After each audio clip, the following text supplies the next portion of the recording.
Welcome to the Purple Political Breakdown.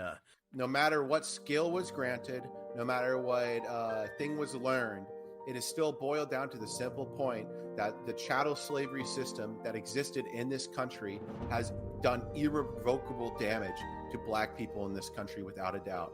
We can't throw the baby out with the bathwater. I think that's what the bill is trying to highlight, is that if we are going to teach history accurately, we have to acknowledge that slavery is evil. Slavery is not okay. It is absolutely evil. But the beautiful thing is evils can be redeemed. And I think that's what it's trying to point out. Because once you start kind of shedding the light or shrouding something in total darkness, the moment there's a little bit of light, that's enough to kind of grab a person's attention. And a few things can happen in cause of that. They could either think that the whole kind of framework that they were taught their entire life was a lie, and that there's a secret truth based off this little bit of light that they found. Or two, you start minimalizing it later down the line. And I think a perfect example is like Nick Fuentes. Are you enjoying today's podcast episode? I really hope you do. And I really hope you enjoy the fact that I have an amazing guest talking with me and having this great discussion. If you, as an individual, personally have your own podcast and maybe you want to have great guests on your podcast as well, I got a deal for you. In my description, there is a link to something called Podmatch. Make sure to join that link through my affiliate link so you can sign up to get matched up with other podcast hosts and podcast guests so you make sure you are never missing an episode without a productive guest to have an amazing conversation with. Podmatch is similar to any other kind of matching site for the most part, and it's super easy to use. Just $6 a month and you can have a guest for each and every podcast episode that is tailored to your specific topic. So again, join the link in my description and join Podmatch now. Do you want a great website like this?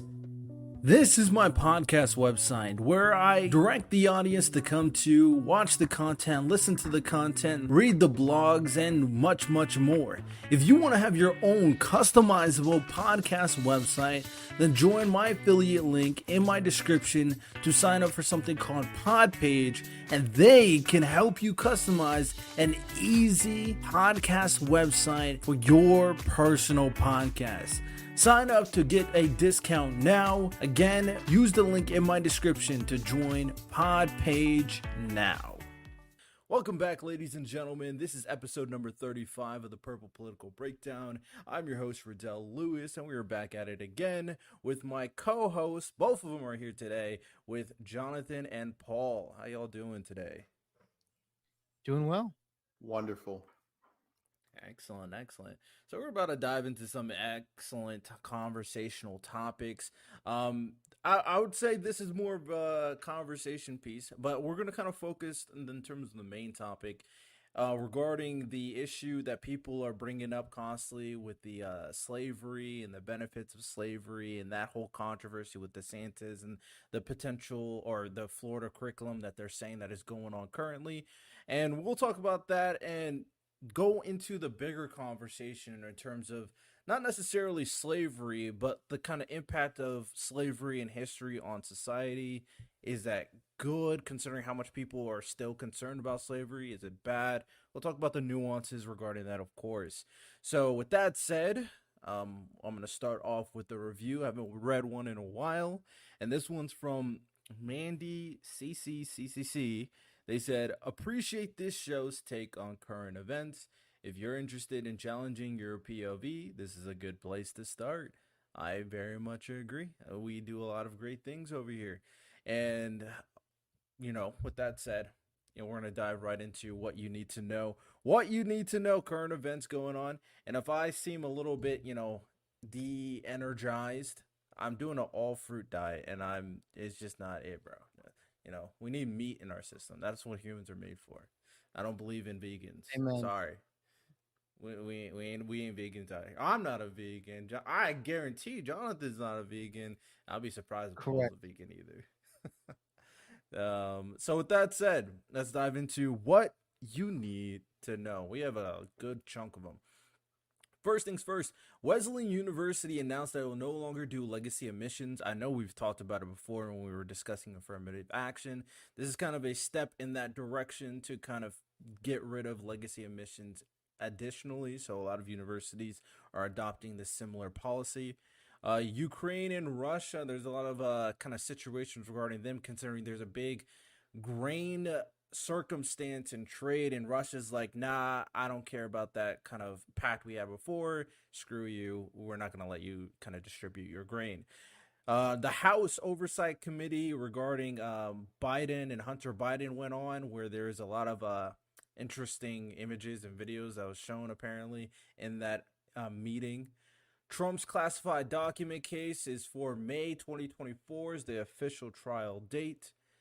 7 tech companies agreed to AI safeguards. As AI increases in popularity, there's going to be a lot of conversation in terms of how far we want to go regarding AI. Scientists observe cracked piece of metal that heals itself. So this is a potential step in, all the great stuff regarding metal. Supreme Court Ethics, Recusal, and Transparency Act. They are kind of thinking about trying to get that squared away. There's the conversation if it will get passed by the Senate, but this is obviously in due to the recent controversy regarding one of the Supreme Court justices and his connection to like a billionaire or a millionaire. So there's some ethical potential problems there. So this is what's going on regarding that. And the last one, the FEC announced a voluntary labeling program for smart home devices. So it's voluntary, but should we have the government, tamper with our smart home devices? Question mark. So what do y'all think about the what you need to know topics? I was going to bring up one more if you're fine with me doing Go that. for it. The Yeah. DeSantis campaign is done. There is no way they're going to recover after the Twitter fiasco. It is over. For those of you who don't know, the DeSantis campaign accidentally retweeted a neo-Nazi meme on Twitter. Oh, they did? Really? Yeah, they did. It had a black sun in the back of it. The new Atomwaffen signal that they got going on, and it is causing a lot of political strife here in the state of Florida. And furthermore, for my friends in the GOP, it is described as, quote, from my friend, I wrote it down, "This is the worst thing that's ever happened. I need to get out of this party as soon as possible, or else I won't get a job again," end quote. Oh my goodness. I think that's a touch traumatic. Yeah, I think so too. But it definitely is a little bit of a nightmare for the campaign. Yeah, Yeah, Jonathan, well, who's your his campaign has been struggling for a long time, pretty much yeah. since that started, which is unfortunate. Well, he has Who's a your personality favorite? problem. Who's your favorite candidate between DeSantis and Trump right now? Between DeSantis and Trump, or just in general? Well, I mean, those are probably going to be the 2 more popular ones. We could get Paul in here because he needs to hear your favorite candidate as well. So yeah, it looks like Trump and DeSantis are the 2 prime ones at this point. With both of them, with all their controversy, who you thinking? Who you choosing? Yeah. I mean, I don't think DeSantis has a chance. Unfortunately, I do like DeSantis. I'm not one of these Trumpers at all.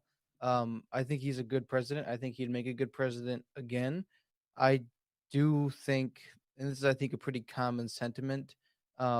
If he becomes the nominee, I think he's one of the only nominees that has a chance to not win against Biden 2024. My personal favorite candidate and like who I would love to actually win the primary is actually Vivek Ramaswamy. I would I had vote a for feeling him. you'd say him. I don't know why, but I had a feeling. Yeah, I would vote for him over any of the other candidates. And that's just like I've listened to some of his stuff. I want to listen to more, read more, but it seems like his policy, he's clearly the most articulate, even more so than DeSantis. And DeSantis, I guess, doesn't seem very likable. I guess for some reason, I don't know why that is.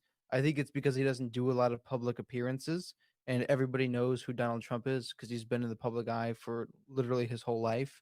I think DeSantis would do a huge service to himself if he would do more like one-on-one, like come on people's podcasts, which is what Vivek Ramaswamy does basically every day. He's on somebody's podcast or other, or making some public, and like nobody's heard of DeSantis except for the unfortunate events when he, I guess, retweets neo Nazis. So, yeah.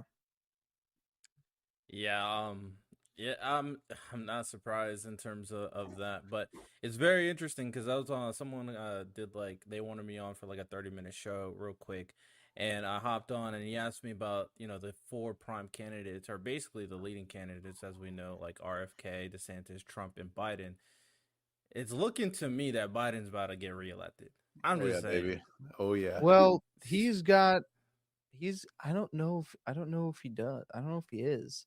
I mean, it seems as if the Democrat, and Paul, I don't know if you can correct me on this. It seems though as if the Democratic Party is slowly turning away from him, but they just haven't yet introduced a new candidate to fill in his place because obviously the far left does not like RFK.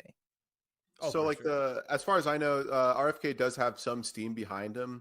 But that being said, the analytics I've seen is that it's a lot of Republicans who voted for Joseph Biden in the last election. And although those people do sometimes carry the election for us, they don't carry it enough. And I think that Joseph R. Biden will be the president of the United States in 2024. How do you feel about that, Paul? I feel absolutely great. I am riding with Biden 100%. He Yeah. is my vanguard. Yeah, Hey man, if I'm being honest It's not too, even like a if I, lie. I love but him. like compared to the other three, I would rather ride with Biden too. Not gonna You would lie. you would vote for Biden over Donald Trump? Oh, for sure, Yeah, for easily. Why? sure.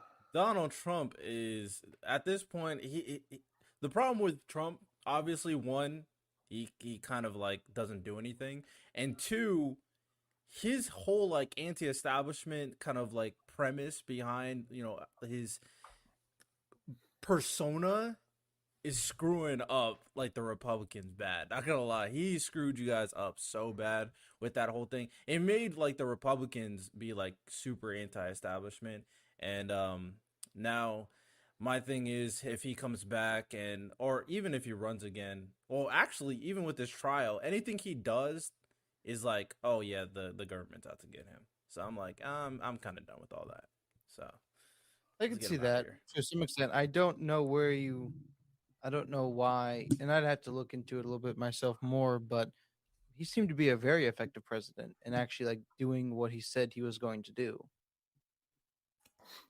I completely disagree. I think that he failed the Republican agenda that he set forward multiple times, both due to ineptitude within his own party. For example, the entire issue that happened with John McCain, which is one of the most significant ones, as well as his inability to secure the border like he said he would, which was curbed by the Democratic Party. Like, furthermore, if we want to really get into it, I feel as if he also started a sectarian divide within that of the Republican Party that actively will harm any sort of legislation, even in a supermajority. And it actually gives us more ability to have bipartisan legislation and make minor concessions to those Republican legislators that are against him, like that of Cheney's daughter. I forget her name, but it really worked out for us. I mean, I think it's I'll be the first one to say I think that it was great that he was president because it's given our party just so much power and it allowed us to fully restructure and gave us a really concerted view on how we need to be a pragmatic party and not an ideological one. And I think that's like it was one of the most necessary things to happen because if you remember, right, we had this view that Hillary was like the real deal because we had this like ideological predisposition about how we can't like we're just going to win because we're like the more moral party and stuff like that. And I think that when we finally just threw that out the window, it gave us so much power and it really allowed us to start winning these elections. Similar to that with the dropping of Roe v. Wade, which was a consequence, of course, of the Trump presidency. It's been the greatest thing that happened to the Democratic Party, right? Roe v. Wade's death is awesome for the Democrats because it allows us to have more participating local elections as well as state elections now. So our power is Good just point. growing at such an exponential rate, and it's great for us. Yeah, I don't know what's going on with your party, Jonathan. They need to just stop with all this anti-establishment, stop with all this anti-vax, and stop with all this trans stuff, and talk about actual policies. They need to And get an economic agenda, and they don't have one, right? yeah, I don't. It's like initially they were like big on business, but now they hate business. It's like, what are y'all doing out there, bro? I I don't think get to it. some extent what it is the Republicans and the conservatives um, at large are far more concerned at this point with the culture war because they've seen how far actually very ironically just before this I was watching one of the greatest shows of all time, Impractical Jokers, and I looked at the date and it was 2013, and in 2013 they were making jokes about bisexuals, and like the premise of the thing is give your crazy political, because they were voting, they were like taking a ballot um on getting on to city council, and so they were just had to give out crazy political ideas for what they're going to run their campaign on. And the crazy one that Murr had to do was he wanted all crosswalkers to be bisexuals. And it was like in 2013, it was like that was like a stunning thing to even mention that. And now it's like that is like a legitimate platform that somebody would run on, giving jobs to people who are in the LGBT community. That is like a huge thing. That's everywhere. And in 2013, that was ludicrous. And I think Republicans are seeing that, and I think conservatives more broadly are seeing things like that and going instead on, you know what, I'm going to run on issues that are about the culture, and they see the cultural decay that has happened, and that's what the conservative party is concerned with. I think economics will come out of it.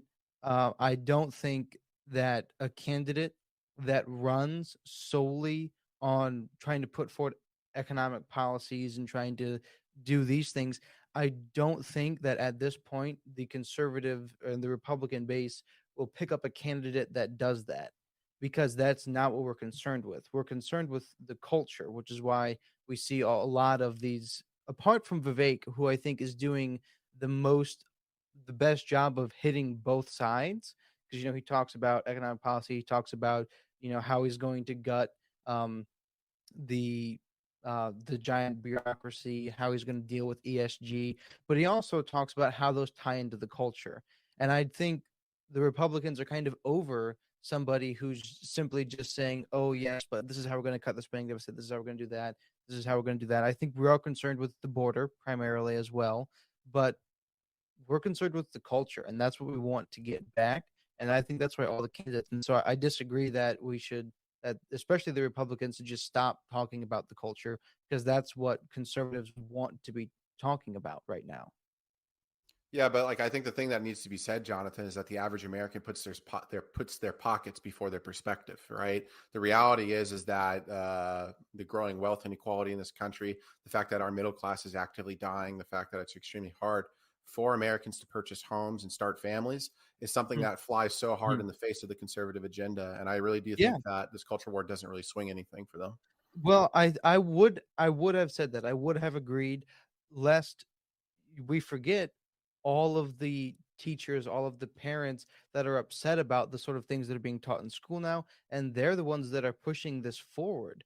They're the ones who are raising a stink about it and showing up to school boards and complaining and doing all. It is actually the parents that are more, because the one thing that parents are concerned more about their pocketbooks is their children, and they feel as if their children have been targeted and they're going to go for that first. Well, sure, but there will become a day in which, like, this is the thing I think a lot of Americans are recognizing, right? Although there is this cultural push for the stuff to be out of the schooling system, they're going to recognize that their children won't even be able to have a home in the later days, and that's the reason why they're embracing democratic policies to empower them to actually have the ability to sustain a family or start one. Right, the Democratic Party is already starting to look into child tax credits. It's becoming a main itinerary item in the state of Florida's Democratic Party.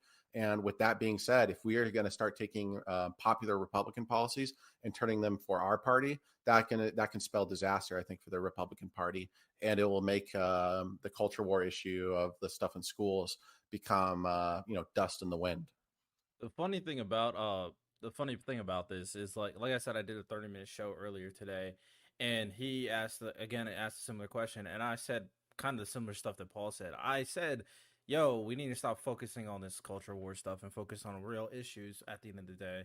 And one of the things I did bring up is obviously the economic stuff, but I also brought up public education. I mean, we've talked about it extensively on how inefficient public education is nowadays, and I think for the most part, the sentiment is getting over. I think overall or across the country, people are kind of seeing the same type of idea of the inefficiency of public education, especially at these like poor communities, right? So there are definitely things that America could definitely focus on. And the culture war stuff, I feel you, but at the end of the day, if we're being completely honest, a lot of this trans stuff is like minority issues.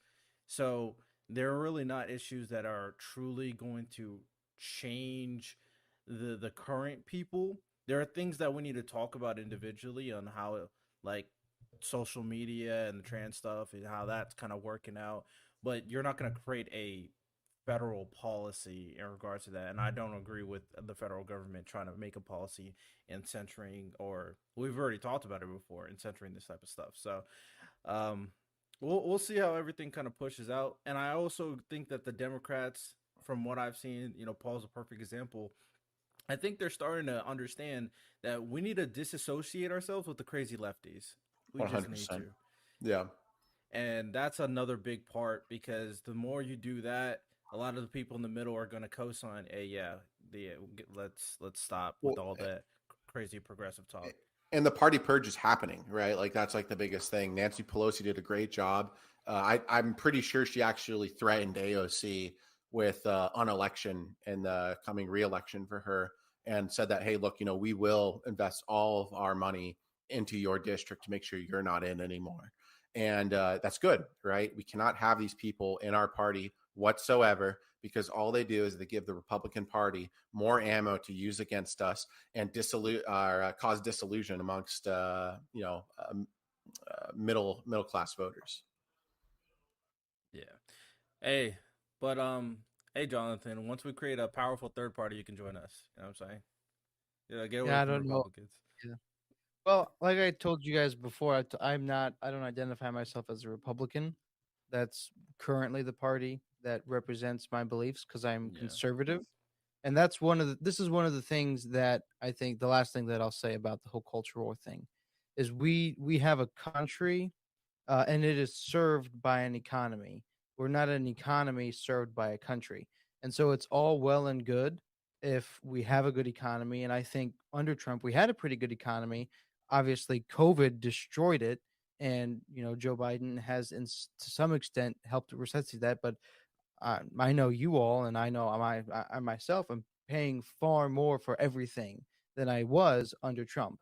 And so, however you want to spin that, however you want to take that, that's fine. But at the end of the day, I don't I don't personally care a whole lot about political um exact like economic policies and things like that. I care more about a couple of key issues. One of them, just the candidate in general, what they believe is a good and just society is one of the most important things. But at the end of the day, they can have good economic policies, they can have good this, they can have good that, but if the culture itself is decaying, it's not going to matter how good the economic policy is, because the culture simply just won't stand for it.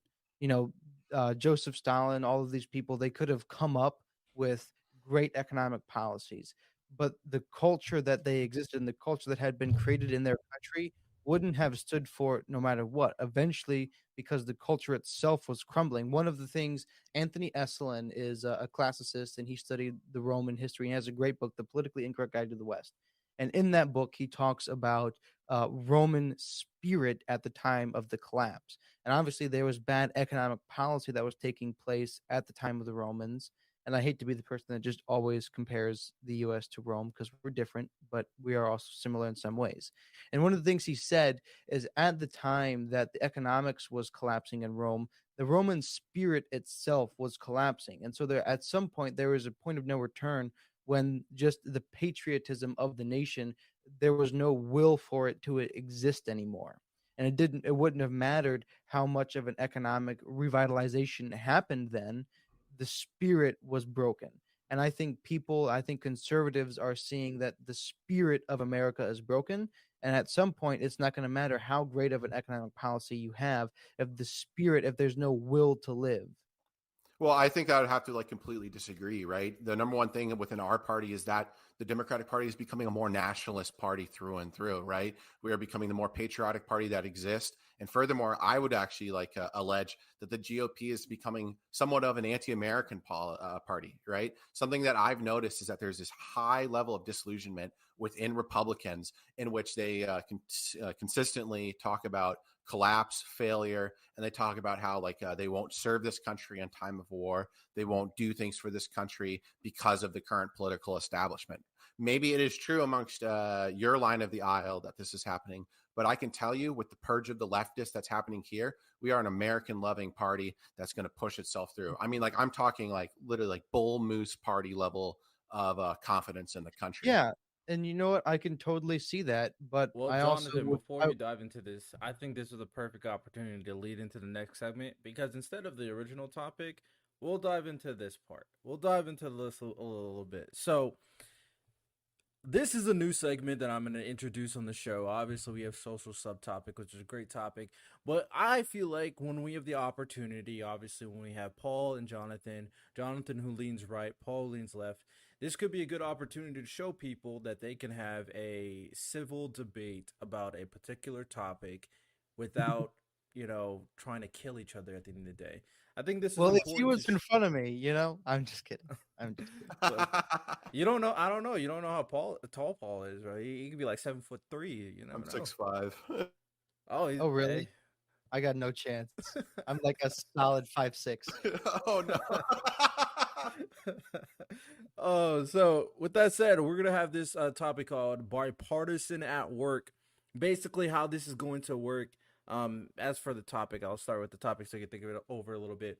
So, Mike, we can kind of dive into the little bit about the kind of culture war and the government and their role in all this. And I guess the question I will ask for both of you guys to kind of think it over is it the job of the federal government in the first place to establish culture, or is it the people? So you guys can think that over. And basically, how we're going to do this is it's not going to be too long, but I will have everything timed. And we're going to start off with a kind of minute opening statement. You make your initial remarks regarding the topic, of course. I'll time it. Once a minute is up, I'll say time. And after that, we'll have the rebuttal round. So kind of reverse order.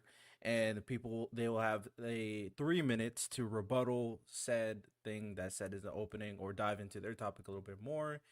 Time, obviously, for both persons. And then we'll have 2 minute closing. So overall, couple minutes, but this will be a interesting opportunity for them.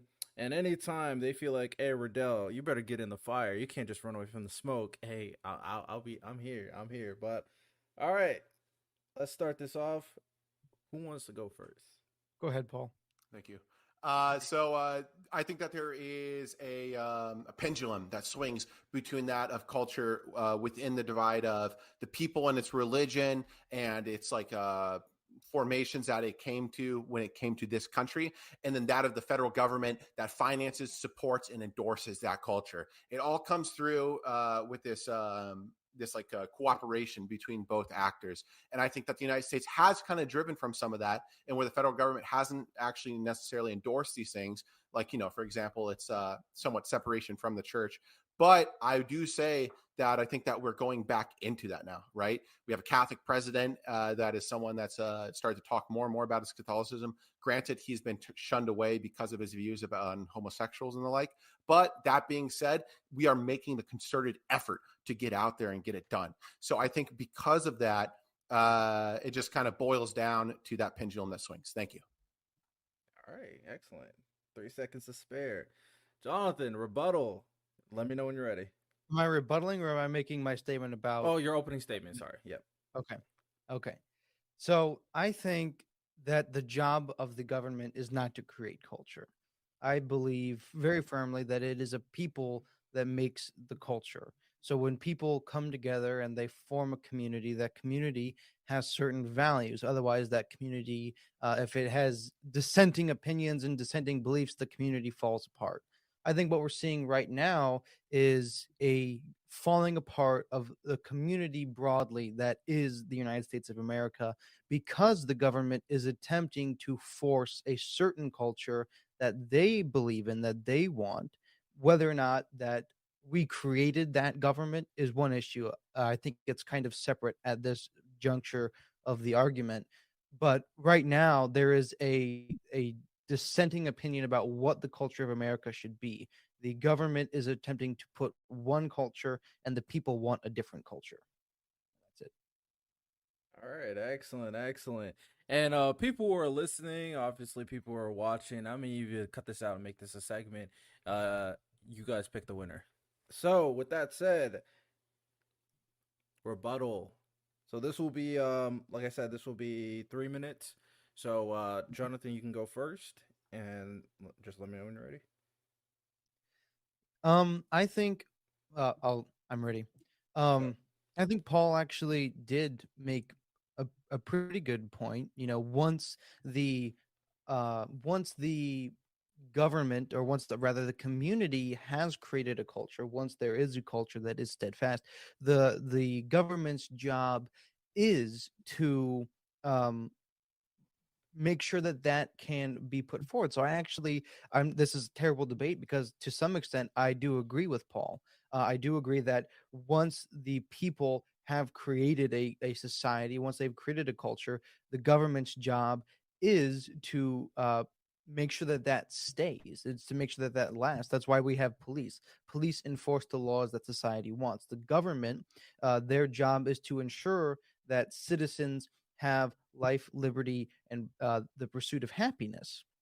I think what the disagreement that Paul and I would have there, and where I would push back against Paul, is um, Joe Biden is not a Catholic by every measure of Catholicism. He's not hitting those marks. He's committing many slights against the Catholic faith, and I think that can be pushed out to the broader sense of the government. The government at large right now is not properly identifying what Americans want.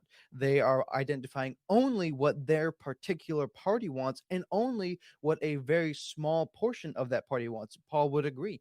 They are catering towards the radical left. They are hanging the militant pride flag in the center podium of America. We just said ourselves that that is a minority issue that we should not be addressing. We should not be dealing with regularly, because they're small. We should treat them like they are the minority, because there's such a small portion of America. We should say, yes, that's wrong. You shouldn't do those sorts of things. All right, let's move on now. Because it is ludicrous. It's ridiculous that a man can be trapped in a woman's body and vice versa. But the very government that Paul just said is trying to be more reaffirming of the culture that we as Americans want is actually not. It's simply pushing these very extreme views, these very extreme opinions that the majority of Americans do not want and they don't believe, and they're trying to get away from. This is why there is a concerted culture war effort in the Conservative Party, because we're trying to get at the underlying issue, the very way in which a government is perceiving the way that reality is. We're trying to get an underlying vision that is true. It is true.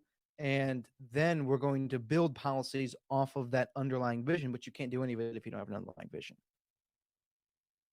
All right, Paul, rebuttal. So I'm going to open up with a speech from Mustafa Kemal Ataturk, the first president and founder of the Turkish Republic, to consolidate my view.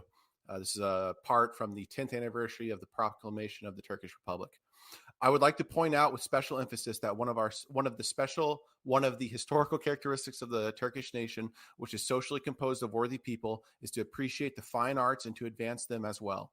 Therefore, it is our national ideal to support and develop the worthy and noble character of the Turkish nation, her industrious quality, her intelligence, her dedication to science, her love for fine arts, and her feeling of national unity, always and with every available means and measure. This aim, which is one suited to the Turkish nation, will make her successful in fulfilling the obligation to cultivate real peace in the entire world. This is the foundation by which I have always lived and believed with the role of the government. This government is something that carries its torch of culture and advances it throughout the ages of history and the rest of the world. Our country has managed to export our culture throughout every single country on this planet. As to the religiosity of Joseph R. Biden, the thing I will say is this: he is catering to a population that has a death of religiosity within it. He is pushing these things in virtue of the fact that the mainline American population and its Christian origins are dying off, right? That's the reason why we see the pride flag everywhere, because it's no longer a preliminary concern of the church. And that's not something that is a piece because of the Republican or because of the Democratic Party. It's something that's come with the exasperation of wealth in this country, that after World War II. It's something that made people feel as if they don't need God in their lives anymore, unfortunately. And this is something that has become very, very real, right? The Democratic Party reflects that will of the people and the people alone. And because of that, that's the reason why we see these things happen. We serve the people, we are the army of the people, and we further are the party of the people. And because of that, that's the reason why we've taken the direction in which we have, right? Although some of these things might fly in the view of my face, I take that economic policy, I take that goodwill of the people to be my preliminary concern before all else. And that's the reason why our party has made the decision to do what we have done. All right, excellent, excellent. Okay, with that said, 2 minute closing statement. Go ahead. We'll start off with Paul. Go for it. The closing statement I would like to make at the end of all of this is that the federal government does have a responsibility to promote the cultures within itself. One of the number one things is that it must reflect the will of its people. And because of that, we've seen with the decline of religiosity in this country, and furthermore, for the support of LGBT peoples, that we are actually, supporting these people through and through. Although that there is some negative predisposition from conservative members of our society, the broader picture is that these people have a right to exist. They have a right to like marriage, and they have a right to engage in civil society. People want these people to stop being picked on. They want them to be Americans just as the rest of everybody else. And because of that, this is just the natural consequence. I believe that there has been no concerted effort by the federal government to destroy the church. I believe there's been no federal government policy whatsoever to actually completely dismantle it. And I believe that, for example, many conservatives will tell me, well, you're absolutely wrong, Paul. They allowed for marriage to be this thing that's baked in religious origin to, manifest itself into a secular conception. And what I'll just simply say is that was the will of the people and the will of the people alone. This was something that was already on its highway to becoming implemented in the first place. And because of that, our party has served them and served them well. I believe in the protection of all these people, the protection of their rights, and furthermore, the ability for them to have the lives that they so desire. If they break no laws, then they're no problem to me. All right. Jonathan, 2 minute close. Go when you're ready. All right. Vox populi, vox dei. Is that the correct statement? I believe that's the way that it's said, right, Paul? The voice of God, or vox. Yeah. Is it the other way around? Vox dei, vox populi. Anyways, the meaning of that phrase is the voice of the people is the voice of God, right? Infamously tweeted out by Mr. Elon Musk when he took over Twitter and decided that he would become not the CEO. But there's a very interesting criticism that I will give, and that is simply that is very wrong. The voice of the people is not the voice of God. The voice of God is the voice of God. And what God tells us over and over again in the Bible is to dwell on truth and beauty. There's a verse in Philippians, I believe it's Philippians 4:8. Finally, brethren, whatever is good, whatever is true, whatever is beautiful, dwell on those things. And we can compile that into a culture. We should. I really liked. I would really love it, Paul, if you would send me that speech, because I really enjoyed what he said. And John Adams made a very similar point. He said, "I study war and politics that my son might study writing and painting and poetry." Which it goes to show something. It goes to show that Saint Paul in the Bible was absolutely right when he said the things that we should concern ourselves with, primarily the best goods, the best things that we can dwell on to create a flourishing society, is truth and beauty. Now, I maintain that truth and beauty are articulated in the Bible. They are expressed in many of the ideals of the West. And that is what the Conservative Party stands for right now. This is why we stretch so formally and so finally into the culture war, because we see these things that created a beautiful and flourishing society in Athens, in Rome, in the Latin countries of the previous Western worlds, and we say we want that back. And that's how we get it, through dwelling on truth and beauty. All right, and that is all she wrote. I thought this was an excellent debate. The first one we did for the show, of course. And I'm not going to sway the people. If you are listening, let us know who you guys think is wins, or who you thought you agreed with more. What did you agree with in terms of the sentiment? Just comments about the debate, of course. And the reason why I decided to kind of do this segment is for very obvious reasons to me. The purpose of the podcast at the end of the day is that the podcast wants to focus on political solutions, conversations, discussions without political bias, political toxicity.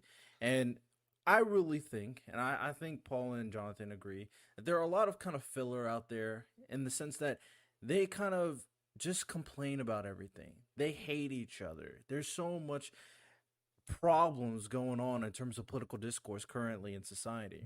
And what this shows is that someone who leans left, someone who leans right, can have a civil debate. Not necessarily agree with all the points, but at the very least can try to understand what other person is saying. And by doing that, you can definitely come to a solution. So I think this is very important to kind of establish that. They showed you how you would debate, how you would kind of go over the topic that is being discussed. And so hopefully people are getting something out of that, in addition to the great content that is a debate, because it's one of the more entertaining styles of content that exists, period, if we're being completely honest. Now, there wasn't any yelling matches. This isn't Fox News, but you never know. In the future, who knows? Who knows what may happen? You know, if the topic is spicy enough, you never know. So we'll see. Yeah, but unfortunately, you can just mute us. So Very true. And I But, have nothing but respect for Jonathan, of course. I would never go to that the level. same goes the other way. Hey, man, I might have President Sunday, Paul. Oh, So in due time, hope you guys enjoyed that, of course. And with that said, we'll dive into the main topic of the day in regards to slavery. Now, what I mean by this is there's a lot of controversy that has been going on recently. You know, there's a viral TikTok of this, I think, high schooler or middle schooler went in front of a podium, and he was talking about how slavery didn't benefit black people, and he seemed very emotionally triggered, saying that DeSantis and the Floridian government is trying to incentivize the idea that slavery benefited Africans and slavery benefited black people in the country. Now, I had to go look, and obviously, Jonathan, Paul, if you have a little bit more context regarding the situation, feel free to let it out. But to start it out, I went to look exactly what the curriculum says, and this is what I found. So in the 6-8 African American history strand, the part that people are triggered about says as follows. So it says, stop right there. Yes, this is a little mini ad. Don't skip. Don't skip. All I want to tell you right now is that at the end of the day, when it comes down to all the discussions I want to have, I want to be able to communicate with you, the audience. I want to be able to relay a message and receive a message from everyone and try to come up with these great solutions that I keep on talking about. So if you want to be part of the community, make sure you go to the website and sign up for not only the email list so you can get weekly emails from me for the podcast episode, informational sessions, all that great stuff, but also sign up to go on my Discord so you can be part of the discussions, debates on my live streams. So be sure to go to the website, www.purplepoliticalbreakdown.com, and go to the email list, sign up, and go to the Discord and join the server. Now back to the episode. That instruction includes how slaves develop skills, which in some instances could be applied for their personal benefit. It also talked about how, like, some of the things that they were talking about in terms of the benefits was like stuff like agriculture, work, painting, carpentry, tailoring, domestic service, blacksmithing, transportation are all potential duties that benefited the slaves and in theory benefited black people. So with that said, before we kind of go over into a little bit more, what do y'all think about that statement? So, my general thought is this, right? There might have been good slave owners, for example. There might have been slave owners that were good to their people, but it is always overshadowed by that of the ghost of slavery itself, right? No matter what skill was granted, no matter what thing was learned, it is still boiled down to the simple point that the chattel slavery system that existed in this country has done irrevocable damage to black people in this country without a doubt. These acknowledgments, although historically sometimes factual in some areas, have absolutely really no meaning whatsoever at the end of the day.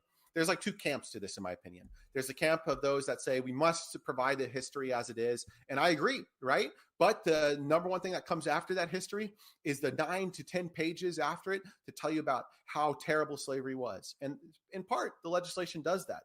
The problem is that in DeSantis's personal remarks, he's made remarks that have said things that might seem quite the opposite. He's made remarks talking about how these are more potent than the literature says it in and of itself. And because of that, we, the Democrats, are always against it because that all it does is it's an attempt to somewhat rewrite history in one way or another by showing certain facts to just overshadow the rest of the absolute doom and torment that was the American chattel slavery system. So that's my feelings on it. What do you think, Jonathan? So I'm generally, I guess, excuse me, on the side of Paul. Um, you know, good ends don't justify immoral means, right? And I think there would have been a lot better ways to teach um African Americans how to do those sort of things. That said, um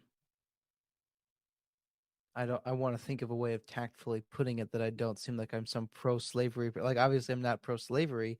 I do think that there is a problem on all sides. This is just a general human problem, um, and we can discuss reasons for why that is. But just as human beings, we generally decide that we're going to toss the baby out with the bathwater, and so there is something that happens like slavery, and you know, far and away, there's negatives, but there were the positives as well. You know, a lot of slaves decided to, well, I wouldn't say a lot of slaves. Some slaves decided to stay with their masters after they were freed, and that was their personal choice. That's probably the minority, because even though I believe the statistic is correct, but I could be wrong. Um, Most slave owners, um, like individual slave owners, were treated their slaves very well because it was, and this is something Thomas Sowell points out, because it was a very expensive thing to invest money in. And so most slave owners owned only one slave. Not that that's a good thing, right? Not that I'm justifying that.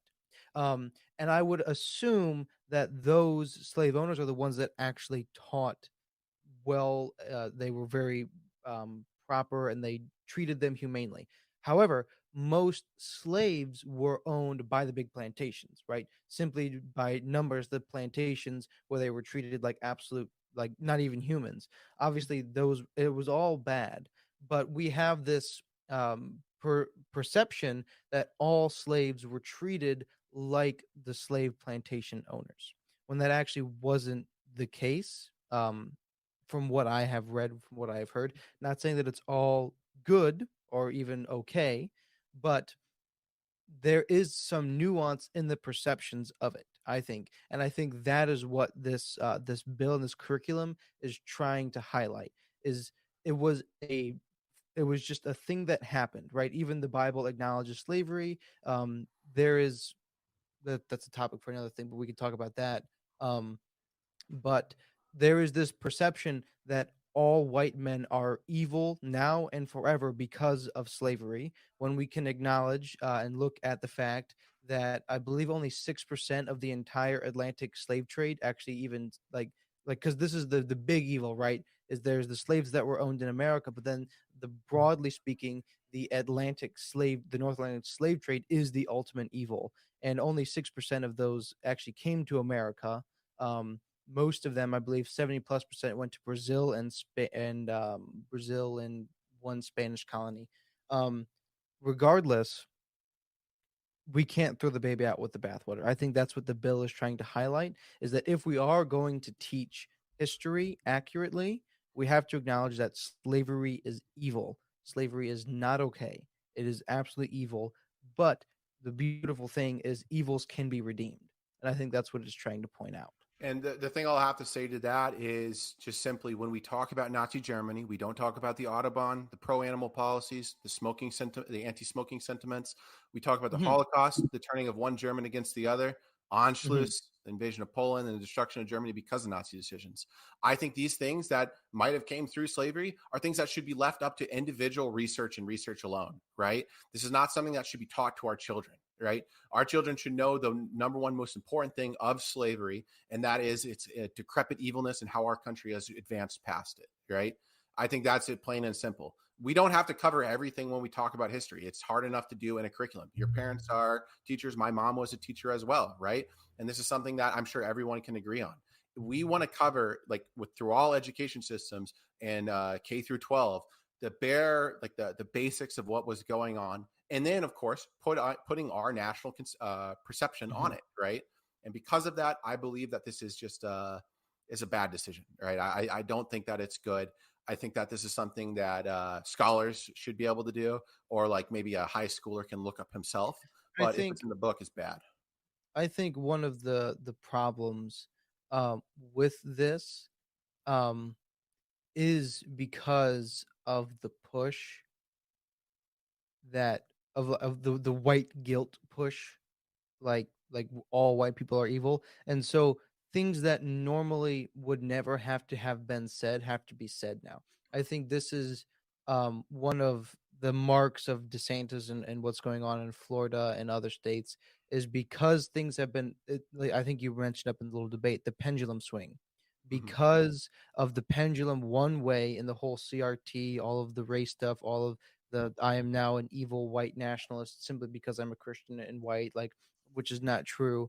There's all this hyper racial tensions that have been happening. The pendulum is swinging back and forth. Now, the weird thing is, and I think this is something that never gets mentioned quite enough, is the weird thing is because America is so big, our population is so massive, everything is so expansive. In one part of the country, the pendulum can be swinging one way, and the other part, the pendulum can be swinging the other way. And I think that's one of the things that is constantly providing so much clash. That's because there's hundreds of thousands of pendulums swinging one way and the hundreds of thousands of other ones swinging the other way. And so they're constantly clashing. And I think actually this is one of the reasons why, Paul, you and I can be saying kind of the same thing, but in the opposite way.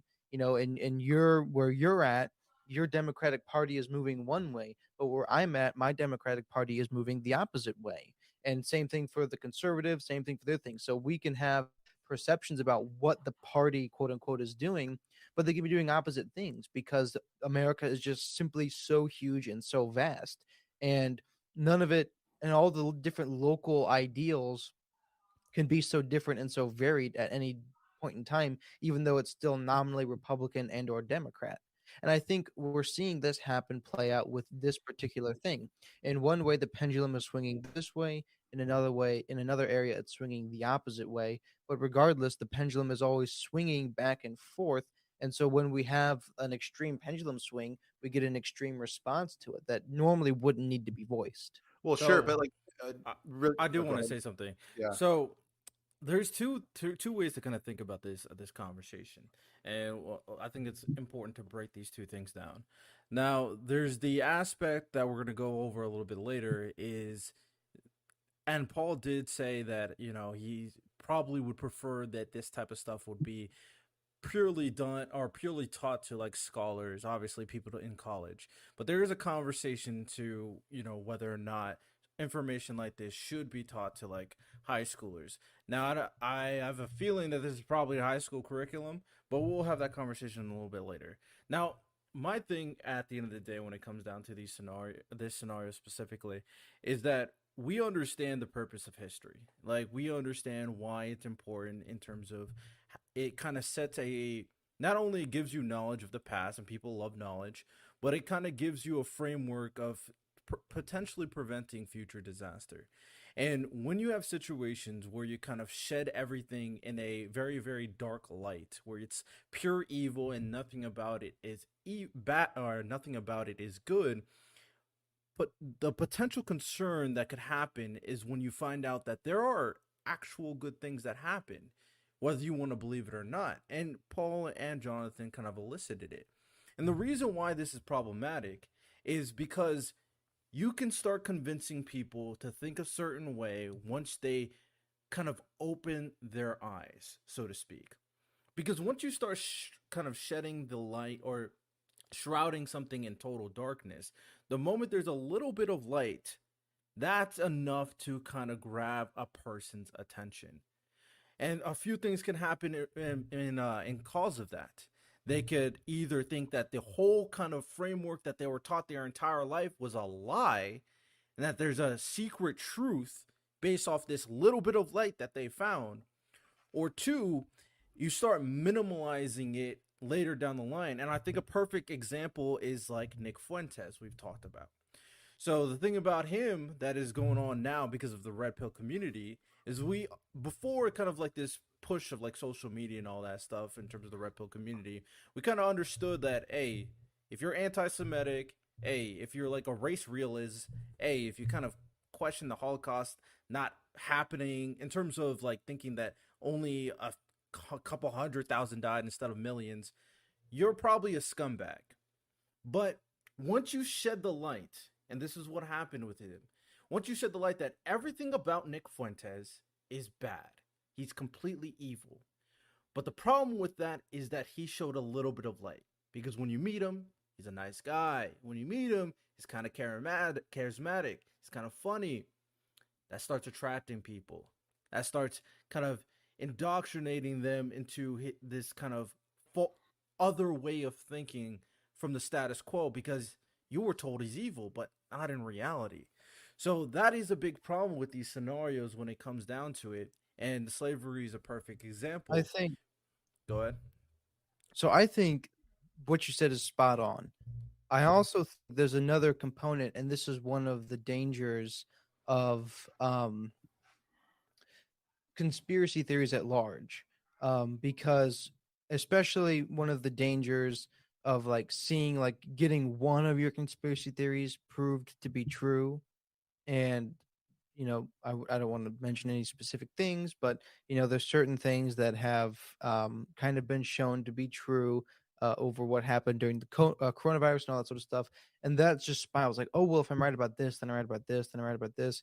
And when you get the conspiracies like the whole education system was bought out by such and such a person and this fellow, and because of that then this is wrong, what we think about this is completely inaccurate because it's all what this person wanted and what that fellow said to happen. And when you get on that spiral, then you begin to think like, oh well, that means everything in history is not entirely true, that's all a lie by the elite, it's all this big scandal, it's all this big scheme of the lizard people or whatever. And it's like, I think maybe you should just read like one other history book besides the one that you saw that was written by like a dude who was a hermit his whole life and then like got hit by in his head and then had a vision of an angel that showed him things. Like I think you shouldn't read that one. And this is the problem with people like Nick Fuentes, is you you can just see the way that he was captured. Like you said, you can see the way that he saw something and then latched onto that thing and shunned everything else. The Bible warns us about not giving into endless genealogies, because you end up in this sort of situation where it causes an extreme in one direction, because oh well, if one thing on this side is true, then that means everything else that I thought about it was true. It's confirmation bias through and through. It's the black swan effect. Every time you don't see a black swan, your ideas are buffeted that there is no such thing as a black swan until you finally see there is a black swan. And that's what happens to these people over So and over there's again. I think that's what happened to the red pill community at large. so there's something I just want to respond to earlier before I get into the other stuff. So like when Jonathan talked about the white guilt stuff, I kind of typed something up, but I'm going to invoke Harvey Milk here. He said it perfectly, right? We do not judge society by the bottom of the barrel. We judge it by its leaders, right? Those that would believe in white guilt, and this is now my thinking, those that would believe in white guilt are at the bottom of the barrel of our society. They are a statistic minority. This is shown by the unpopularity of CRT and its introduction to the classroom. It's something that's been regulated by the peoples of the United States, and there's no need to make counterbalance curriculum when there hasn't been an across the aisle counterbalance at all, right? It's basically shadow boxing. The entire this entire piece of curriculum change is something that's responding to something that has already been defeated and doesn't exist anymore, right? I just feel as if that at this point it's trying to push maybe some more of like a ultra conservative conception of history to our children, and it's something that it shouldn't exist at all, right? As for the Nick Fuentes stuff, right? Look, the only thing I can say, like on the topic at hand, right, is that unfortunately, when that light is shown on him, right, when people do get to see his evils, it's not always something that's convincing enough, right? The evil doesn't speak for itself, right? It needs explanation from leaders in our society to show that this is in fact something that is absolutely repulsive, right? There's a reason why, like, I can't be a freedom of speech absolutist in some cases, right? All these people want to do is similar to that of fascist. They want to introduce themselves into our civil spaces and engage in a dialogue, but it's a one-way dialogue. They're not interested in hearing what you and I have to say, Jonathan, right? The moderates in our society. They are here to spew propaganda and spew hatred, spew a lack of confidence in that of the United States, to invoke revolution and execute their goals and goals alone, right? That's the reason why with people like him, I just believe they should be censored by the state and furthermore by the people at large, right? I think that for the state is unrealistic on my part. It's just an aspiration. But I do believe that the people should be the ones to regulate them. And that can be even through things like violence, right? It's the one time I actually give it a green light. That being said, if you do engage in that violence, you should feel the full criminal prosecution under the law, right? Just so I'm fully consistent. But it's the risk that's worth taking, because these thugs, just like we saw with Nazi Germany, it didn't take rhetoric to destroy them. It took the absolute power of the American people, the Soviet people, and the absolute thrust of justice upon them.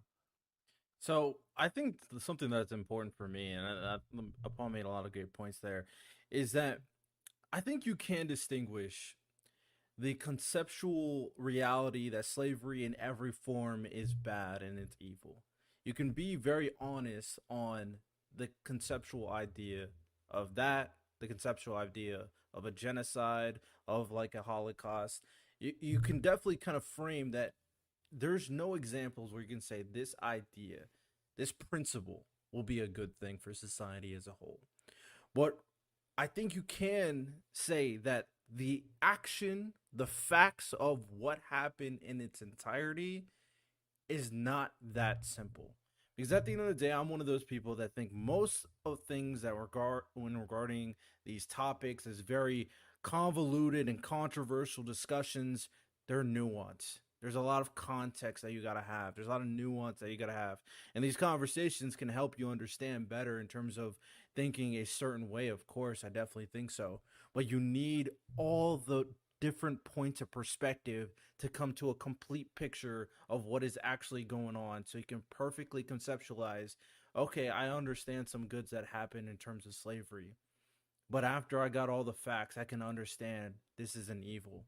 And I also can understand that if people try to pitch me that these goods that this happened in slavery, these goods that this person is telling me, to kind of give an example for people who are listening, if someone try to come up to you, says, hey man, work for me, I don't need to pay you, don't worry about that, but what I can teach you is I can teach you painting, I can teach you agriculture, I'm gonna teach you that. You just listen to every single thing I say.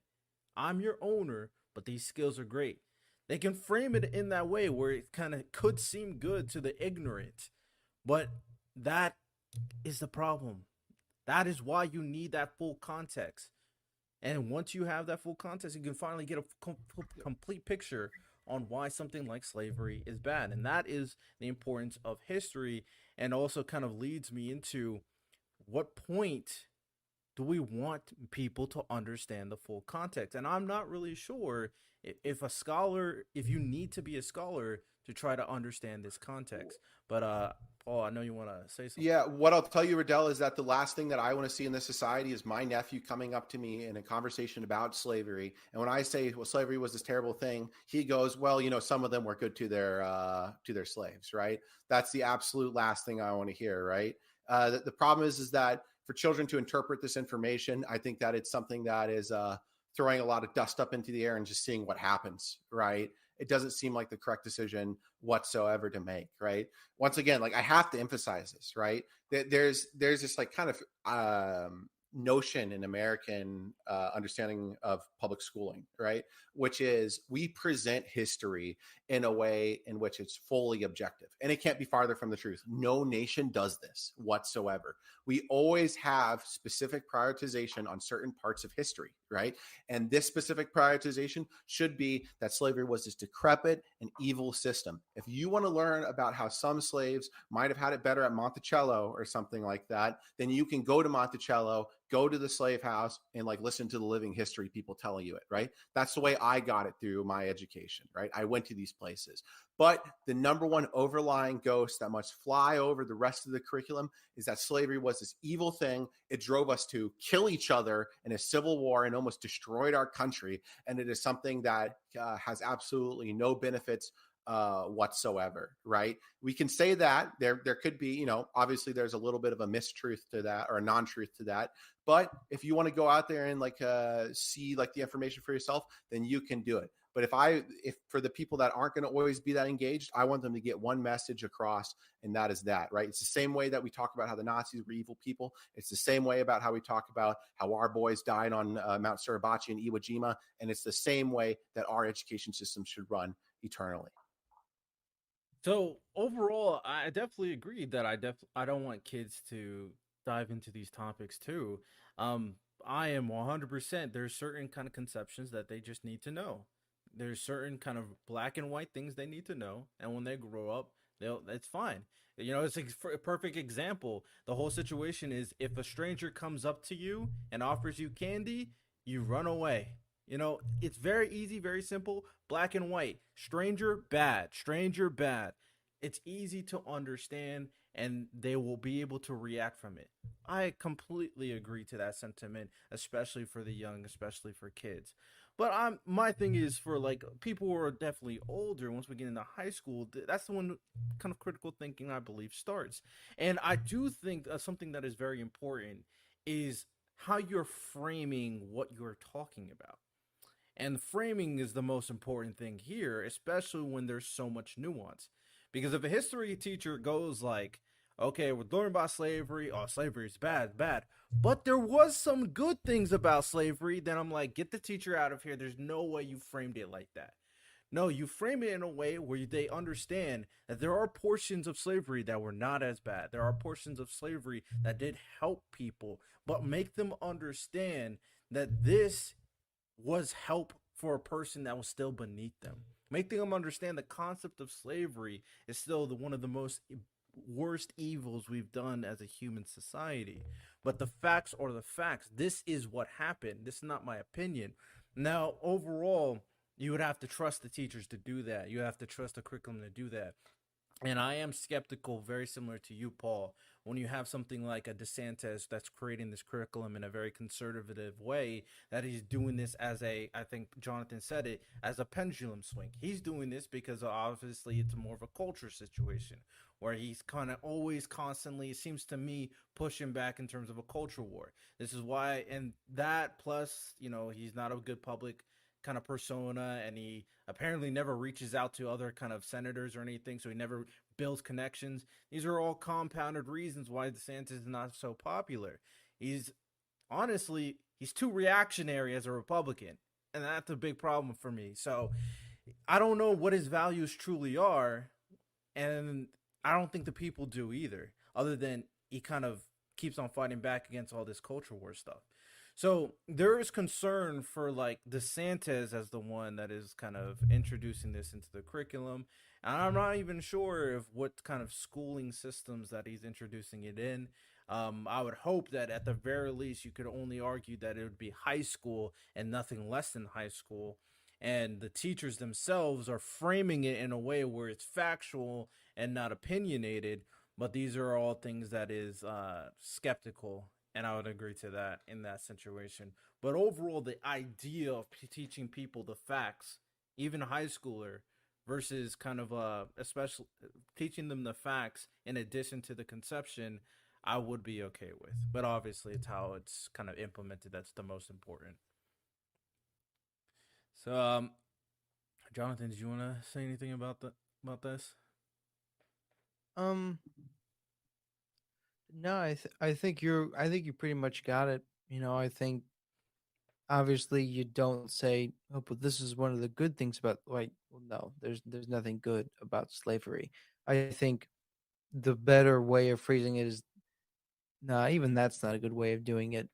But like you pointed out, like as a result of slavery, when they were freed, which was the just thing to do, it was the correct thing to do, they did come out with some, skills, marketable talents, and that they had gained from slavery. That doesn't justify slavery, but this is what actually happened. I think that is the important part. Fair enough. And now I want to kind of switch gears a little bit because there's also a bigger conversation to be had in regards to slavery, and also in regards to I guess other stuff, but mostly slavery. So we'll stick to slavery here, and then kind of touch upon other things as they kind of connect tangentially. In terms of these conceptual things that we kind of unanimously agree that are extremely bad, and obviously we're in like the in terms of us as a society we've moved so far ahead in terms of equality, in terms of like social issues regarding a lot of different things and with gay people, bisexual people. So we've come a long way as a society, as American society, obviously, but people are still kind of obsessed to an extent with slavery. You know, we hear things of people talking about slavery constantly, especially in comparison to a lot of other issues. And obviously, we've talked about in terms of a lot of the trickle down effects in terms of what happened to Black people are things that definitely need to be discussed. But the big thing that you mentioned in terms of white guilt, the other side is the victim mentality. So do you guys believe that there's a way we can start moving from this victim mentality, moving from this white guilt? We understand what these conceptions are. We understand that they're extremely bad. But at some point, when do we move on from the past? What do y'all by think? by completely shaming people that actually do like believe in white guilt, and by absolutely politically destroying them and discrediting them and making them have absolutely no voice whatsoever, right? I am sick and tired of these people that come down on white laymen and they just bully them with this type of stuff. It's just absolutely abhorrent and disgusting and divisive, right? There's nothing that comes out of it. It is exerting personal thought and your personal feeling about how you feel onto other people. I don't care if you're sick in the head, right? It does not matter to me whatsoever. That's the only way through with this, right? There's no policy that can correct this. It comes down to the people to absolutely self-regulate and self-clean the tank, right? I cannot do it anymore. I've met so many of these people in college, and they are sick and disgusting people, and there's no place for them in our society whatsoever, right? And it comes down to us to just bully them out of the thought for the most part. Call me militant. That's like probably the most militant position I'm gonna have. Yeah. I feel that. I feel that. What do you think, Not a Jonathan? fan of Robin DiAngelo, Paul? Sorry. You're not a fan of Robin DiAngelo? I have no idea who they are, but if Like, they are someone look that up like, Robin. Look up Robin DiAngelo. She wrote the book White Fragility. Yeah, no, like then like she can eat me for all I care, right? Like I don't I just I'll never care about it, right? She can call me as fragile as she wants, right? She's never going to hold a position of political power, and I probably will, right? So like she can just mess off with that. Yeah. I think to some yeah, I agree. I think it's interesting. I believe it was Pew Research, might have been Gallup, that did a poll that I tried to find when the doctor was coming on. I didn't have the chance to find it, but it came out, and it chronicled by generation the amount of people who thought that race was like a central core part of who they were. And it's a really weird, like it kind of looks like a normal distribution, but it's not supposed to because it's a chronological age, right? So years ago, or I should say it was a reverse normal distribution. So it was a big U. So in the 60s, it was very important. And then it slowly got down until like 2013 or 2010, where all of a sudden, they polled high schoolers specifically. So that's an important thing. So they were polling high school aged people. And so high school age people in this year versus this year versus this year, so on, all the way up to like 2020. How important was race? And it was a perfect U. People thought it was super important, then the lower it was very unimportant. And it came about that the time of my dad was the low point.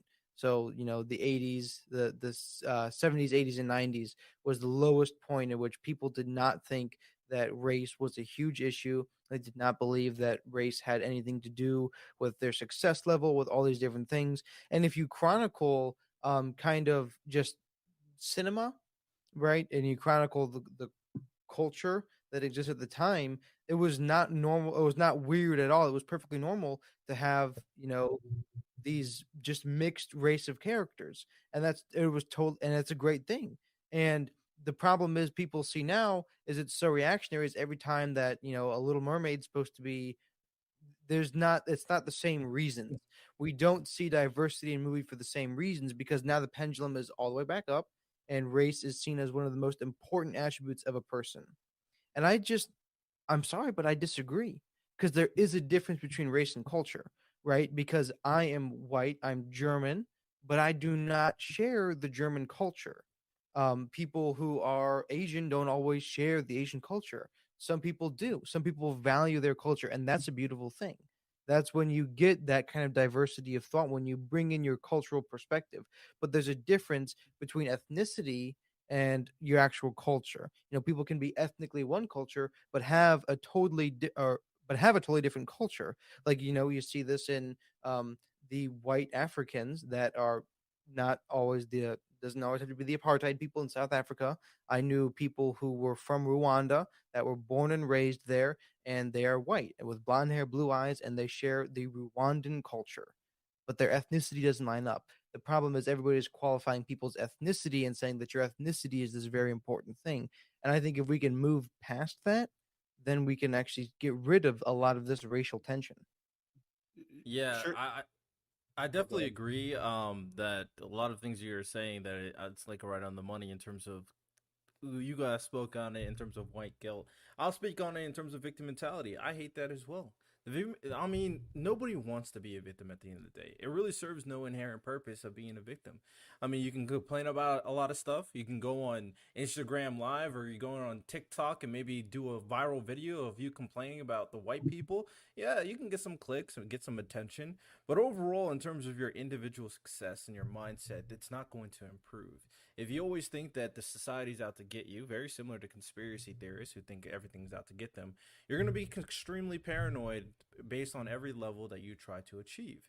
And you becomes an excuse. It becomes something that you can kind of latch onto when you don't succeed in a particular subject or particular topic, instead of trying to grow and achieve more and work hard and maybe even gain more knowledge. You just think, oh, this is bound to happen to me because I'm black in America. So this doesn't work. And we've seen so many people that are successful black people that also kind of preach a very similar sentiment. Some of your favorite kind of individuals, Lil Wayne, Kobe Bryant, back in the day when Kanye West wasn't so crazy, these type of individuals, you see them, the successful black individuals, they constantly try to preach that you can become something of yourself. But nowadays, even them, they're starting to realize very similarly, and a lot of people who are black are also becoming conservatives because of this. They're getting tired of these black people blaming everything besides themselves. It's becoming frustrating. It's becoming annoying. And I also think they should get shamed. Shame is a good thing. Shame is a good I, thing. so like the thing I'll say on this is like a couple things, right? So first off, the reason why there's been such a like high fixation on race, I think, especially with that in like black circles, is because like after the civil rights movement, and then like after kind of like that of the 80s, there was kind of this almost renaissance in, what are we as a people, right, amongst black Americans. And I think that's the reason why we saw things like Black History Month come to fruition, right? The reality is that almost all black Americans don't actually have a specific ethnicity that they know themselves, right? Their history started with a bill of sale, right? And that's how they were born into this nation. That's the reason why they use the word black in the first place, right? Because they know not what they are or where they came from, right? Their entire history was wiped clean by that of the transatlantic slave trade and by those that were bred on the slave farms and slave plantations, right? The thing I'll have to push back on is I think that there is a reason, as like black Americans do complain about the current issues in the United States, because there still are leftover societal and government areas that still actively discriminate against them, right? Lil Wayne can talk about the stuff against Black Lives Matter all he wants, right? But the reality is that it's a mere distraction from what the core issue is at hand, right? Something like that of police brutality, something like that of pullover rates, right? Something that of districting and elections, right? Something like that of employer discrimination. These are the reasons why Black Americans complain, right? Although you can still make it as a Black American by pushing through with your work and grit, right? You still have certain things that some of us might not have. But I want to make the listenership know I'm not saying I feel guilty of any of this as a white person whatsoever, right? I feel absolutely no responsibility for that of slavery by any means, but I can safely acknowledge what the current cultural and political climate is in this country and why Black Americans feel this way. I've seen this through my participation within the National Association for Advancement of Colored People. I've seen this with my experience in the LCLAA, right? And I know for a fact that these are still real and present issues. That's the reason why I had to push back on it, right? I say this as a white person, of course, and I don't care if I'm saying it as a white person. I'm saying it as a person and a person alone, right? So yeah. Um, So, I have to respond real quick. And that I definitely appreciate you pushing back and kind of explaining your point of view. And this is where I come from in regards to this issue is I don't think there's any excuse for victim mentality, and I'll never excuse you for being a victim. You kind of serve no purpose in society. Very similar to white guilt. I think they're two peas in the pot. So victim mentality is unexcusable in my personal opinion. So with that said, I do think at the end of the day, there's a lot of nuance in terms of the issues, though. I definitely agree. That's why I said a lot of black conservatives kind of stray away from it so far. But there are issues. There are still issues in terms of, systematic racism to an extent. Because at the end of the day, there's a few things that is going on in terms of the black culture and black kind of identity. Right now, there's still the perception, and I would argue that it's kind of growing because there's certain enabling that's going on in terms of the black community, where black people are seeing black people as thugs. People are seeing black people as gangsters that love to shoot people, especially in these impoverished areas. So if that is the perception, obviously discrimination is going to come as follows because their perception is that you are a criminal. And this is not a good perception, obviously. And the only way we're really going to change this type of perception, whether you like it or not, is at the individual level, at the communal level. We can do as many policies as we want to help the black community, but people, if they don't have the mindset to get out of the circumstance that they are in, this is not going to change. If they feel that they are, for example, the conversation of like welfare, if they feel that instead of getting out of my situation, I'm going to keep that same victim mentality because no matter what you do, the country is still going to be racist. So this policy is not truly going to help me. and I still get welfare. So I'm not going to work either. Now, I'm not going to say that all welfare is bad because again, it's a nuanced conversation.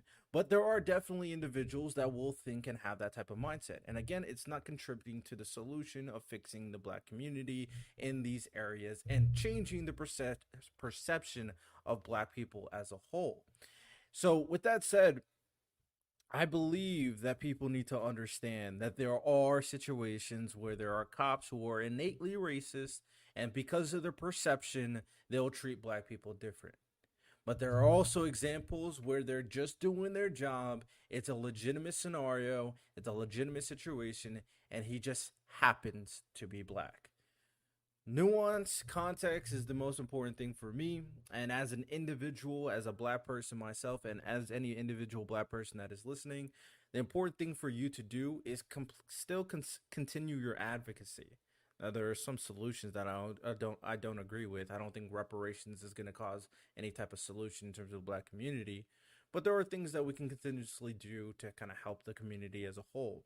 It's going to require people as individuals to do something about it, and people that are black and that are even any other race that is also interested in coming up with solutions for these areas, because there's other areas that's also bad, i.e. the Native American one.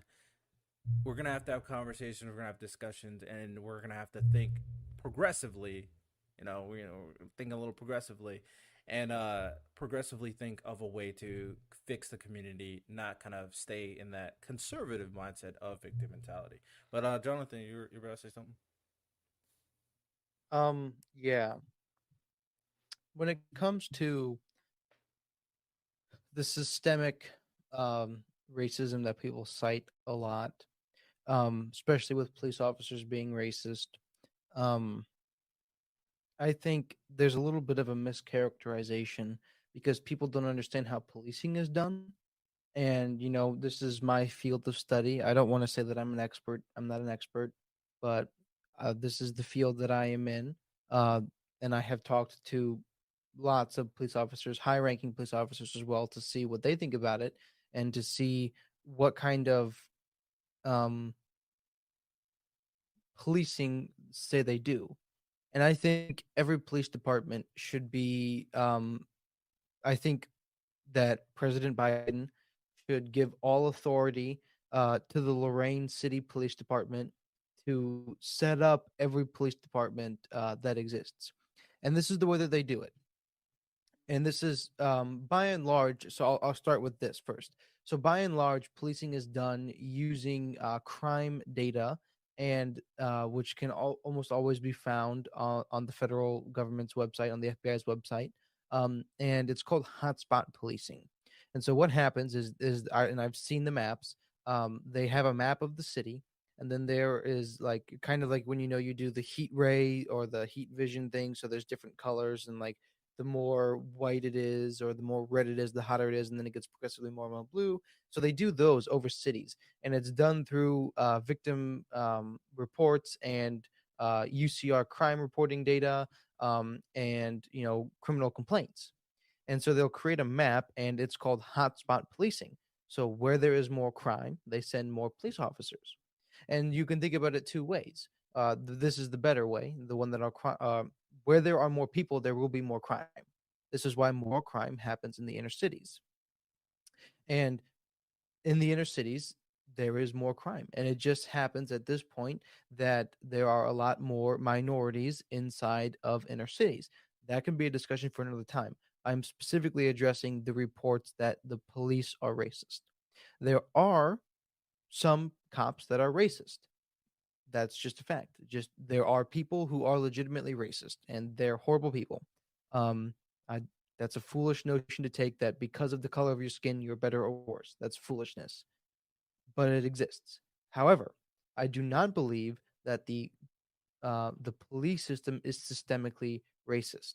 Now, the way that Lorraine deals with these allegations and these issues is through civilian review boards based on the demographics of their area. So they take a board and they go to the communities, and they create a board of people that represent that community, And every time there is an allegation against a police officer, they collect that board and they show them the footage and they walk them through with the officer and with the captain and say, this is what happened play by play. And sometimes the community says, you know what, I still think that that person was wrong. And then they take that into advisement and then they deal sufficient punishment for that crime and for that allegation. The other thing that they do is they go through and they do community policing, which is the best form of policing. It's when you're not just driving around in your cruiser, you're walking, you're knocking on doors, you're asking how are you, and you're also doing your police duties. And that actually happens to deter crime very well because you have police officers in view all the time, and that deters people from taking criminal action. The other thing that they try to do is based on the community, they try to have their police department representative of the community at large because people do inherently take to people who look like them. That's also just in the biology of humans is people are generally more comfortable with people that look like them. And so when it comes to policing, that's an important characteristic, especially when there's so many minorities that are told the police are out to get you because they're nasty white people. And that's obviously not true, but it is a concern and we have to be pragmatic with the way we deal it with the way that we deal with it. And I think Lorraine City is a beautiful example of that. So I think that although whilst the city of Lorraine is doing quite well in its policing measures, the reality is that the rest of us in this country still have fundamental issues with our police departments, right? You can have hotspot tracking and you can have ComStat, you can have intelligence-led policing like that of Pasco County, right? But the Mhm. problem is that what happens is that they do police the areas that need policing the most. I don't want to get that out of the way, right? But the problem arises in where profiling becomes something that's more and more apparent, right? you you as an American still have your rights to, first of all, like, have to have some sort of considerable cause for search, right? And the problem is that in some parts of this country, especially that of Florida, we run into this problem where Black Americans are more pulled over and there are more and more instances against Black Americans just being pulled over in virtue of a profile, some in a lot of cases without probable cause being there, right? I'm not here to say that cops are these disgusting people. I'm not here to say that they're people that are like all racist. I'm saying that there's a systemic problem in how some elements of policing still exist today, right? I want the city of Tampa and Hillsborough County to embrace Lorraine's style of policing, but the Yeah, problem is that we don't have that, right? And that's what I we are think pushing for. I think one of the problems though is that they see the discrepancy there of really well done policing and really poorly done policing and say, "Oh, all cops are bad. Let's get And rid of their funds." And it's like, "No, we need to give them more funds. We need to back them up." It seems as if there's this tendency with almost everything except for policing when we see a problem with the education system, give them all the money. sure, but But when we Jonathan, saw an issue with the policing, we say, "Oh, let's take away all the money instead of give them money, give them resources, give them funding so that they can hire better staffing, so that they can get better training, and they can have the discernment to say, you know what, I don't think this person will be a really good person if we give them a gun and a badge and say that you are the law."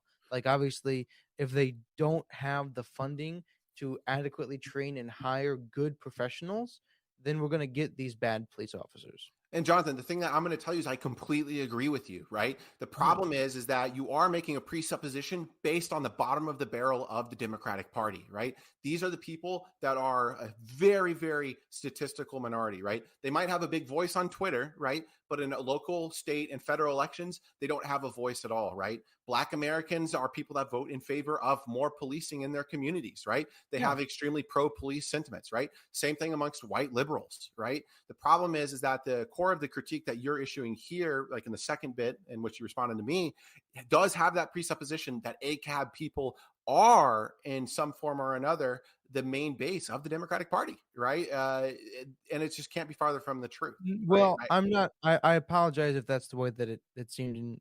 In hindsight, you're correct. That's not my presupposition. Okay. I'm responding to the actions that were taken in 2020 that still have residual effects that people are not proactively removing. there's still a lot of those defundings. Police departments still have not recovered from them. Wait, but this And isn't even true though. The majority of defunding that had happened after the George Floyd thing, for example, have almost all been it reversed, right? has Yes, 100%. very So, good. for example, the city of Minneapolis immediately, like I think, finances police force higher than it ever had been before, right? Same thing in the city of Tampa, a very democratic city. It's kind of like the island of Florida in terms of its polity. Was one that immediately finances police force more because regular old school Americans and Joe Schmoes alike understand and know the need for policing. The only thing that we as liberals like to say is that we want to smash out all those issues and we want to make ourselves like the city of Lorraine, right? The way you guys have things going on is exactly what we want. We want those civilian review boards. We want that community policing. And we want our cops to be paid well enough so that they still actually want to do their jobs, right? The one thing I I'll think tell that you really quick, the one thing I'll tell you that a lot of Democrats usually don't necessarily understand is that when you have more money in the game, right, that means you have more skin in the game, right? And if we have our officers getting paid to the hilt, especially when we're paying them enough so they can live in these cities because so they can afford the cost of living, we can have better policing through and through. And I'm not going to be one of these ACAB people that says we should defund it all because those people, once again, are communist thugs that want to overthrow our government and sink all trust in it, right? And these are people that should be shunned and surveilled by the government. Yeah. oh, go ahead, Riddell. Were you gonna say So, something? a lot of things to consider. I mean, for when it comes down to the statistics, I mean, I never denied any of that. So, I mean, I agree to a lot of the things that you were saying. In terms of like these scenarios, again, they're very very nuanced, and at the end of the day, people need to realize that, like Paul and Jonathan were talking about, the communities that are people are complaining about over policing are also the communities that need the police the most. Um, so my thing is though it's a very tough circumstance because one, we want to create a standard of policing that we all accept and we all can agree with. You know, Jonathan talked about, hey, all these different police departments should have a similar type of style like the Lorraine Police Department. The only problem with that, not the problem, but the only thing that makes it difficult, obviously, is because all these police departments are, the decisions with the police departments are done at the state level. So this is kind of the give or take with a government like ours is because we obviously are not going to have a national police because we don't want to make sure that we don't give the government too much power, but at the same time we have to have some type of hope that these state governments and these local communities and these cities have enough kind of, they're paying attention enough to make sure that the police department is not completely inefficient and completely incompetent. There's a lot of things that we talked about here today that could help a lot of the police departments. Obviously, more funding on certain communities and certain police departments would be great. Then you have to convince the people locally, even though it'd be in their best interest, hey, we probably should give them more of your tax dollars. Well, this is kind of the give or take of these kind of our government style. So we just need to get people more involved to convince them, hey, that this is probably something that we should discuss. More funding. I personally believe better training. We shouldn't have fat police. At all. You need to be able to run a mile. Come on. 100%. Yes. If you can't run a mile, I don't know what you're doing as a police officer. I don't think it makes sense. You could work on the desk, but you shouldn't be on the field. So there's a lot of competency we can go to kind of increase these police departments that we all kind of agree with. The problem is enacting a lot of these things is much harder than not because of our government style. With that said, as we have these discussions and conversations and we convince people to be more of an advocate in their community, that could potentially happen. We just got to get everybody on board, of course. So, another thing that I was kind of thinking about when you guys were talking is that the perceptions is still a very important part as well. Because at the end of the day, as we can all agree, hopefully, that the perception, even like Paul was talking about, the profiling, this is only such a bad case for black people is because of the perceptions that I was talking about earlier. The whole aspect of kind of increasing our community will help with this kind of profiling perception. And I'm not trying to put all the blame into like black people and individuals because it's not all blaming them, but it's a two-part front. This is how you have to handle these situations. People have to improve and the system has to improve with it, of course. And one thing that I heard from, I was watching a video in terms of a cop talking about the situations that he was dealing with and the problems his police department and his community was dealing with. One thing that he said, which is, potentially could help with these issue in terms of the system level, is making sure that these cops are getting kind of rotated better, in the sense that if they stay in an area too long, they're gonna get kind of desensitized to the people that is there, especially if they kind of see them as criminals. And that's just human nature, obviously. So this is another thing that from he said it would be better if we kind of make sure that the cops are getting rotated properly, in the sense that they were having fresh blood, fresh eyes on these communities, so they can kind of make sure they're taking their job seriously and not get desensitized to the people that they're protecting and think of them as, oh, I'm tired of it. You never want a cop that is doing a shift and think of it like, oh, I'm just doing another day on the job. The police department, the police officers, at the end of the day, whether you like it or not, they are the first place you go to when something is wrong. They're the first person you think of when something is wrong. So, yeah, that's just that could potentially help with the system issues from what he said, and I think it's a legitimate solution. One But thing, go ahead. one thing I will add, um, you were mentioning, like, a lot of the state local police departments run themselves, and it'd be interesting to have, or kind of dangerous to have, a federal level police department that's like boots on the ground all the time. There is a policy that's called a consent decree. When when the government when the rather the police department has certain amount of complaints, certain amount of results that are obviously bad, like, case in point, Cincinnati, I believe to this day is, or maybe just recently, regardless, for a number of years was under a consent decree, and that means the federal government essentially takes over the running of it to make sure that the complaints by the civilians are at an acceptable level, whatever that means. But there is some policy in place to ensure that at some level there is kind of uniformity.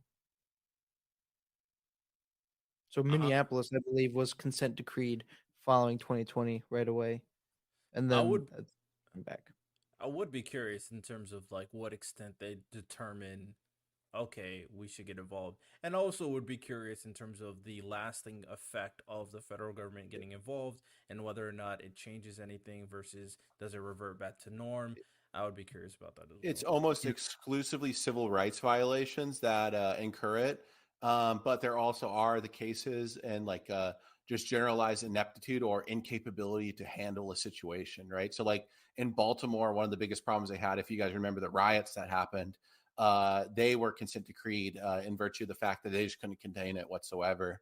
And they just needed routine National Guard support. And it's good that Mhm. the federal government does it, right? I mean, I for think so. example, Yeah. yeah, like we can all agree, like when Mississippi burning happened, for example, when those civil rights activists were killed, the federal government once like absolutely had to step in virtue of the fact that this police department was just backwards racist and was actively assisting the Klan in its assassinations of civil rights workers.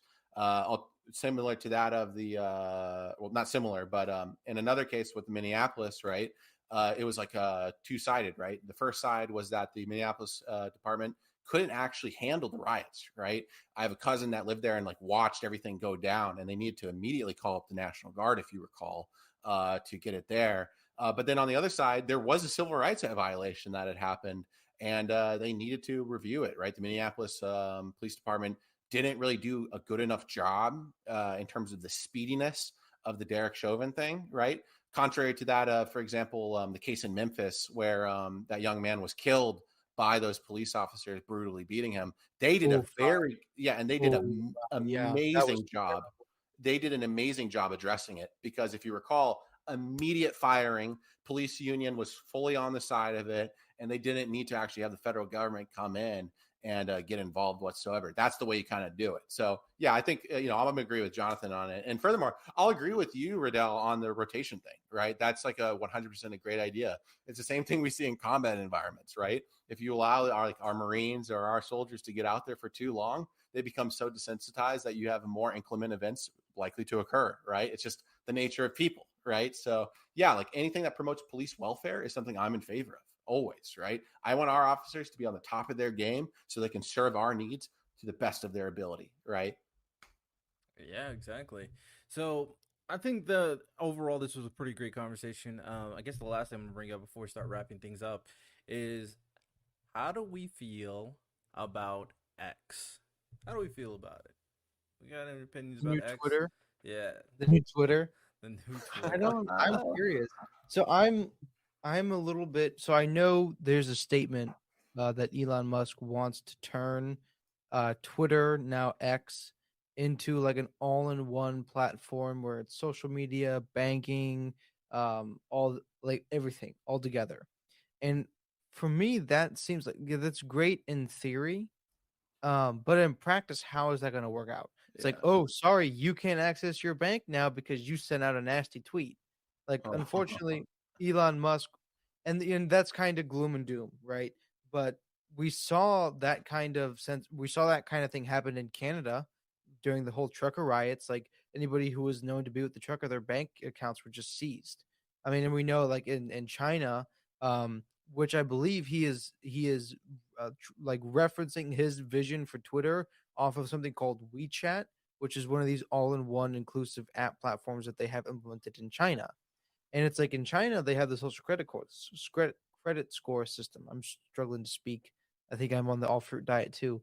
Terrible. Um, but to me it's like, yeah, it's good in theory, but what happens when we have some form of, either ultra far right or ultra far left person who possibly takes it over and censors one side or the other? yeah. I definitely. I'm unsure about the extra kind of things that he was talking about, as you said, in terms of like banking, obviously. But I mean, it could be a step into his initial promise and proposal of turning it into a true public square, in the sense that the people own the platform. And I guess one aspect of like owning the platform and kind of seeing it as a public square is like obviously the other extra parts of what a society would include, which obviously would be finances. So I'll be curious to see, but at the end of the day, like you said, we wouldn't want some other person taking over and kind of controlling the people in a way with this, with all this kind of, uh, the fact that it would have all these utilities and it would be kind of centralized in the way that everything that the person kind of owns to an extent would be on one platform. He would eventually have to, hopefully, make it to where the people own the platform. That's the only way this would work. Sounds a little skeptical on Paul's part. I think this is like a doomsday thing. Like I think that the platform's going to fall apart. That's like my forecast.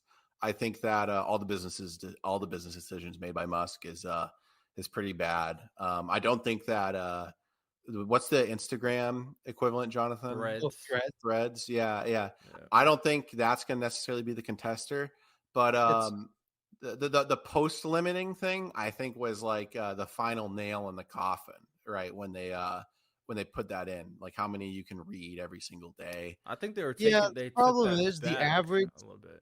Well, I don't know, but the problem is like the average Twitter user spends like 3 minutes on Twitter, so that actually really won't have that big of an I impact.